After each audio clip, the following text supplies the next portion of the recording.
अस्सलाम वालेकुम। A1 TV के न्यूज़ स्टूडियो से मैं हूं अदनान सजाद। शामिल करेंगे न्यूज़ हेडलाइंस।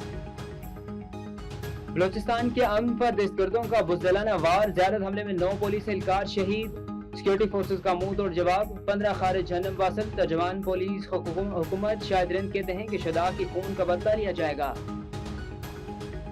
दहशतगर्दों के खात्मे के लिए कार्रवाइयां जारी, वो दिन दूर नहीं जब मुल्क से दहशतगर्दी का खात्मा होगा। वज़ीर-ए-आज़म शहबाज शरीफ का वफाकी काबीना से खिताब। काबीना का सिमटास माहदे पर भारत की गैर कानूनी इक़दामात और बयानात पर इज़हार तशवीश। पाकिस्तान के तस्लीम शुदा आबी हुकूक पर किसी किस्म का समझौता न करने पर अज़्म का यादा। अमेरिकी सदर डोनाल्ड ट्रंप नेटो सरबराही इजलास में शिरकत के लिए अनकरा पहुंच के तुर्क सदर तैयब एर्दोगान ने इस्तकबाल किया। अमेरिकी सदर की तुर्क हम मनसब नेटो ममालिक के सरबराह से अलग अलग मुलाकातें भी मुतवक्के।